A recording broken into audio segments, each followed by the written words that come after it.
युवा काँग्रेसच्या वतीने आज बालगंधर्व चौकामध्ये मोठ्या प्रमाणात आंदोलन करण्यात आलेलं आहे। या युवा सैनिकांनी रास्ता रोको केलेला आहे। बालगंधर्व चौकामध्ये त्यांनी रास्ता रोको केलेला आहे।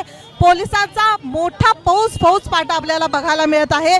या सर्व आंदोलकांना पोलिसांनी ताब्यात घेतलेला आहे आणि त्यांना गाडीमध्ये घातलेला आहे। मात्र त्यांच्या मागण्या काय आहेत ते आपण त्यांच्याकडून जाणून घेणार आहोत। नेमकं यांचे काय मागण्या आहेत?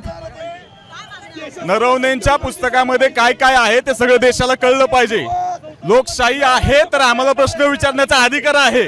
तुम्ही प्रश्नांची उत्तर दिली पाहिजेत, तुम्ही निघून गेले नाही पाहिजेत। त्यामुळे आम्हाला आज रस्त्यावर यावं लागतंय। आमच्या पुढच्या मागण्या तुम्ही प्रेस घ्या, देशाला तुमची उत्तर ऐकायची, तुम्ही प्रेस घ्या आणि प्रश्नांची उत्तरं द्या, कळू द्या आम्हाला पण। मोदींनी नरवण्यांच्या पुस्तकाची चौकशी करावी असं देखील त्यांचं म्हणणं आहे। तुम्ही जर माझ्या मागे बघू शकत असाल तर मोठा फौज फाटा इथे आलेला आहे। सर्वांना पोलिसांनी ताब्यात घेतलेला आहे। पिंजऱ्याच्या गाडीमध्ये त्यांना भरण्यात आलेलं आहे आणि मोठ्या प्रमाणात आंदोलन करण्यात आलेलं आहे। त्यांचं काय म्हणणं आहे आपण जाणून घेऊयात। एपिस्टिन फाईल एक्सपोज करू देत नाही मोदी सरकार, याच्या मागे कारण काय हे जनतेला कळलं पाहिजे। एपिस्टिन फाईल मध्ये आलेले प्रत्येक आरोप जनतेला कळले पाहिजेत। याच्यासाठी आज तरुणांचा एकमेव संघ युवक काँग्रेस मोदी साहेबांनी आज भारताची लाज घालवलेली आहे। मोदी साहेबांनी माफी मागून देशाच्या जनतेची माफी मागितली पाहिजे। हा प्रत्येक भारतीयाचा अपमान आहे।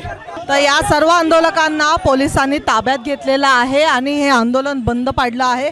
या सर्व आंदोलकांनी मोदी सरकारच्या विरोधात बालगंधर्व चौकामध्ये चक्काजाम केला होता।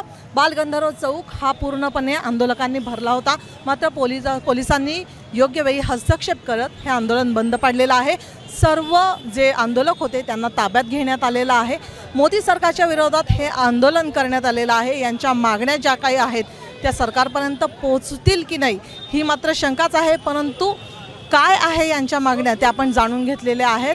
लवकरात लवकर रस्ता रिकामा करून पोलिसांनी मात्र या आंदोलकांना ताब्यात घेतलेलं आहे।